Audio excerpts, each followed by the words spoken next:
आज हम लोग एक चैप्टर पढ़ेंगे जिसका नाम है तुमुल कोलाहल कलह, जिसके रचयिता हैं जयशंकर प्रसाद। जयशंकर प्रसाद की यह रचना है, यह कामायनी उनकी जो पुस्तक है उससे ली गई है। कामायनी में कुल जो है 15 सर्ग हैं। कितने सर्ग हैं? 15। सर्ग मतलब आसान शब्दों में समझे तो चैप्टर। तो कितने चैप्टर में पूरा कामायनी है? 15 चैप्टर में। उसमें से एक चैप्टर है जिसका नाम है निर्वेद सर्ग। क्या नाम है? निर्वेद सर्ग। उस निर्वेद सर्ग से जो कविता ली गई है उसका नाम है तुमुल कोलाहल कलह।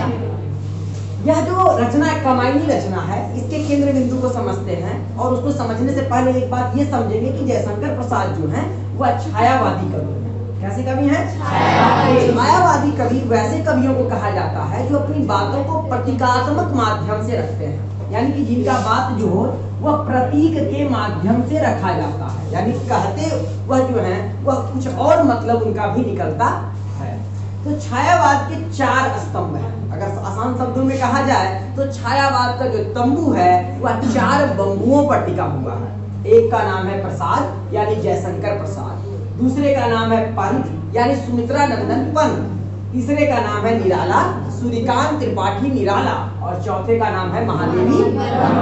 उसी में से एक है जयशंकर प्रसाद। जयशंकर प्रसाद की रचना जो कामायनी है वह कामायनी में 3 प्रमुख किरदार हैं। एक का नाम है मनु, एक का नाम है ईड़ा, एक का नाम है श्रद्धा। ईड़ा और श्रद्धा 2 लड़कियां हैं और मनु लड़का है। मनु जो है सबसे पहले प्रेम श्रद्धा से करते हैं। It is a triangle love story या जो है त्रिकोणीय प्रेम कहानी है, जिसमें मनु जो है सबसे पहले प्रेम किससे करते हैं? श्रद्धा से करते हैं और बाद में वह प्रेम किसी कारण से आकर्षित होकर ईड़ा से करने लगते हैं। लेकिन जब युद्ध के मैदान में मनु की हार हो जाती है तो वह लौट कर पुनः किससे प्रेम करने लगते हैं? श्रद्धा से करने लगते हैं, क्योंकि उस मुसीबत में श्रद्धा ही उनका साथ देती है। इस कविता में सिर्फ ईड़ा, मनु और श्रद्धा नहीं है, क्योंकि एक छायावादी रचना है और इस छायावादी रचना होने के कारण यहाँ श्रद्धा जो है वह हृदय का प्रतीक है और जो ईड़ा है वह बुद्धि का प्रतीक है और हृदय जो है वह स्त्री स्वभाव को बतलाता है और बुद्धि जो है वह पुरुष स्वभाव को बतलाता है। यानी कि एक मनुष्य के भीतर स्त्री और पुरुष दोनों के गुण होते हैं। अर्धनारीश्वर में हमने जाना था कि एक नर या नारी के दोनों गुणों को मिलाकर ही शिव और पार्वती, गौरी और शंकर के मिलन से ही अर्धनारीश्वर देव का निर्माण होता है। बायोलॉजी में हम जान चुके हैं कि मेरे शरीर में मेरी माँ भी है और मेरे पिताजी भी है। 23 पेयर क्रोमोसोम हमारे शरीर में माता और पिता दोनों के आए हैं। ठीक उसी प्रकार यह जो चैप्टर है, यह चैप्टर आपको बतलाने का प्रयास कर रहा है कि जब कभी भी आपका मन हताश हो जाए तो बुद्धि के संसर्ग में नहीं आना चाहिए। उस समय आपको किसके साथ जाना चाहिए? हृदय के साथ ही जाना चाहिए।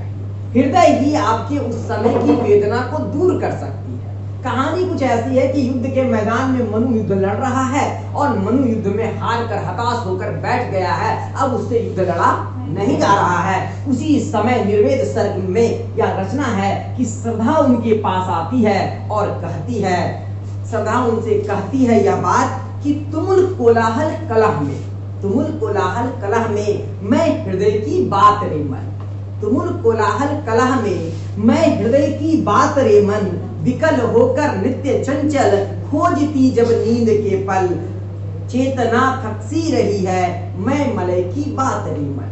तो कवि जो पहले पद में कहता है कि तुमुल कोलाहल कलह में, तो हम लोग सबसे पहले प्रकाश डालेंगे कि यह तुमुल कोलाहल कलह में क्या होता है। तुमुल कोलाहल कलह मतलब बहुत तेज शोर शराबा, ये जो तेज आवाज हो रहा है, कर्कशता हो रही है, बिल्कुल एकदम अजीबो गरीब जो है आवाज चल रहा है या बाहर भी चल रहा है और मन के भीतर भी चल रहा है। मनुष्य जब वहापोह की स्थिति में रहता है, कुछ ना समझ में आता है, ऐसी स्थिति में बाहर भी हल्ला हो रहा है और भीतर भी हल्ला हो रहा है। बाहर और भीतर के हल्ला को दूर करने के लिए मनुष्य को सदैव हृदय का साथ देना चाहिए और उस समय आपका हृदय ही साथ देता है। जब मनु हताश हो गया युद्ध के मैदान में, यानी कि आपका मन हताश हो जाए जीवन रूपी युद्ध के मैदान में, तो आपको कौन साथ देगी? हृदय साथ देगी। ठीक उसी प्रकार यहाँ इसको कौन साथ दे रही थी? श्रद्धा मनु से कहती है कि तुमुल कोलाहल कलह में, यह सारा संसार जो है वह बिल्कुल कर्कशता के ध्वनि में गुंजायमान हो रहा है, बिल्कुल आवाज जो है वह आपको मन को एकदम विदीर्ण कर रही है, तोड़ देती है। ऐसे इस हल्ले गुल्ले वाले समय में मैं हृदय की बात नहीं बनी, मैं तुम्हारे लिए क्या बनकर आई हूँ? हृदय की बात बनकर आई हूँ। जब आप 12वीं कंप्लीट कर लीजिएगा, उसके बाद आपके जीवन में क्या होगा? कोई भी आदमी आएगा आपको सिफारिश देगा, अरे तुम मेडिकल कर लो, तुम इंजीनियरिंग कर लो, तुम एयरफोर्स में चले जाओ, अरे तुम नेवी में चले जाओ। और इस तरीके से क्या होगा कि आपका मन जो है वह बिल्कुल विचलित हो जाएगा, क्या करे क्या ना करे। ऐसे समय में जो सबसे उपयुक्त है वह आपको किसकी बात सुननी चाहिए? हृदय की बात सुननी चाहिए। हृदय की बात आप तभी सुन सकते हैं जब आप बुद्धि से परे होकर हृदय से सोचेंगे। हृदय में एक अजब तरह का शक्ति होता है, और वही बात यहाँ पर श्रद्धा कह रही है मनु से कि तुम घबराओ मत मनु, मैं हृदय की बात बनकर तुम्हारे पास आई हूँ।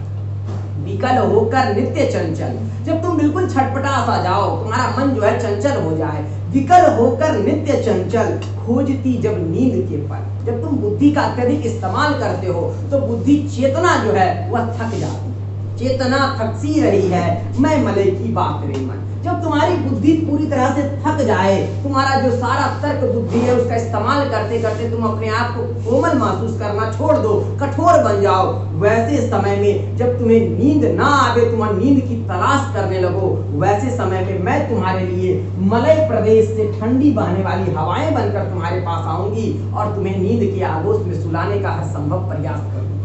मैं तुम्हारे लिए सदैव कोशिश करूंगी कि मैं मलय प्रदेश की ठंडी हवाएं बनकर आऊं और तुम्हारे जो मन में जो विचलन हो रहा है, जो मन में छटपटाहट है, उसको मैं दूर कर दूं। यह श्रद्धा किससे कह रही है? मनु से कह रही है। और छायावादी कविता है, इसलिए हृदय किससे कह रहा है? मन से कह रहा है। स्त्री स्वभाव जो है आपके व्यक्तित्व से कह रहा है कि घबराओ नहीं, समस्याएं जीवन में आ रही हैं, लेकिन इन समस्याओं से तुम विचलित ना होना। मैं तुम्हारे लिए वह जो है स्त्री स्वभाव आपके निकट में कह रहा है कि मैं तुम्हें यह बतलाती हूँ कि मैं मलय प्रदेश से बहने वाली ठंडी हवाएं बनकर आऊंगी। चीर विषाद विलीन मन की, पूरा मन जो है आपका चीर विषाद से घिर गया है, मतलब आपको निराशा के काले बादलों ने घेर लिया है।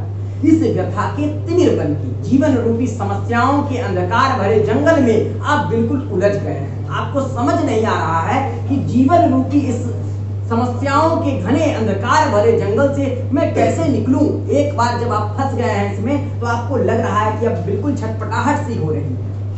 मैं उषा सी ज्योति रेखा, इस अंधकार रूपी जंगल में जो तुम फंस गए हो, तुमको कुछ भी समझ में नहीं आ रहा है, इस वक्त मैं क्या बनकर आऊंगी?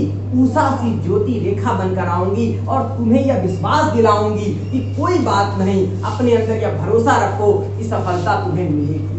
सफलता मिलना या ना मिलना किस्मत की बात है, हम कोशिश भी ना करें यह गलत बात है। और यह जो प्रेरणा है, यह प्रेरणा हृदय दे रहा है मन को कि तुम कोशिश करना मत छोड़ो। इस पूरे समस्याओं के अंधकार में मैं तुम्हारे लिए उषा की रेखा बनकर आऊंगी। कुसुम विकसित प्रात रे मन, मैं उस सुबह के पुष्प की तरह खिलकर तुम्हारे जीवन को प्रफुल्लित कर दूंगी। जिस तरह से तुम अपने अंधकार के जीवन में खो गए हो, मैं तुम्हें कुसुम बनकर तुम्हारे जीवन को खिला दूंगी। अगर एक विद्यार्थी ऐसा जो तर्क बुद्धि में विश्वास रखने वाला है, उस विद्यार्थी को फूल दिया जाए, वह फूल के टुकड़े टुकड़े करके उसे सेपल, पेटल, एंजियोस्पर्म, जिम्नोस्पर्म और तरह तरह के उसमें ओवम सब में बांट देगा। क्या वह फूल बच पाएगा? नहीं बच पाएगा। लेकिन जो असली हृदय की बात को सुनने वाला व्यक्ति है, वो उस फूल को देखकर अपने फूल को याद करेगा और कहेगा इस फूल की तरह मेरी भी फूल मुस्कुरा रही है। या जो भावना आपके अंदर प्रबलता के साथ स्थापित होगी, या जो भावना आपके साथ दृढ़ता के साथ आपके जड़पन को मिटा के चैतन्य के प्रभाव में आपको ढाल देगी, इसी का नाम क्या है? हृदय। और यही काम कौन कर रही है? श्रद्धा कर रही है। किसके साथ? जहां मरु ज्वाला धधकती चातकी कनको तरसती, जहां मरु ज्वाला धधकती चातकी कनको तरसती, उन्हीं जीवन घाटियों की मैं सरस बरसात रे मन। जब तुम्हारा जीवन जो है मरुस्थल के समान हो जाए, प्रेम की बूंदे उस पर टपकने के लिए ललायित हो जाए, प्रेम की कोई बूंद ना उसमें आवे, जीवन बिल्कुल हताश हो जाए, मरुस्थल जैसा हो जाए और तुम्हारा जीवन धड़कता हुआ ज्वाला दिखे। चातकी कनको तरसती, एक पक्षी है जिसका नाम है चातक। वो चातक जो है स्वाति नक्षत्र के पानी के लिए साल भर इंतजार करता है।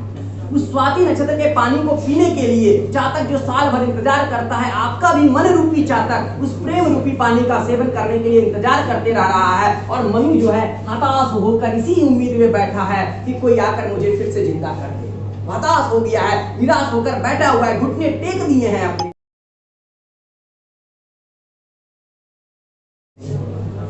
जहां मरु ज्वाला धधकती चातकी कन को तरसती, जो चातक है वह पक्षी कन को तरस रहा, उस बूंद को पाने के लिए, स्वाति नक्षत्र के बूंद को पाने के लिए क्या हो रहा, तरस रहा है। उन्हीं जीवन घाटियों की मैं सरस बरसात रे मन, उन जो जीवन की जो घाटियां हैं, जो तुम्हारा ऊंच नीच जीवन में आ रहा है, कभी सुख आता है कभी दुख आता है। ये जो सुख और दुख है ये बिल्कुल जीवन में आना जाना तय है और जीवन जो है वो दुखों से भरा हुआ है। लेकिन इस जीवन के दुखों में भी जो आशा की उम्मीद लेकर आई है, श्रद्धा तुम्हारे पास आती है मनु के पास और कहती है कि इस सरस बरसात रे मन, मैं रस के साथ वह जो आनंदित करने वाली बरसात है वो तुम्हारे मरुस्थल रूपी मन पर, उस पर मैं बरसात की बूंद बनकर बरसूंगी और तुम्हारा जीवन भी जो है प्रफुल्लित हो जाएगा, खुशनुमा हो जाएगा।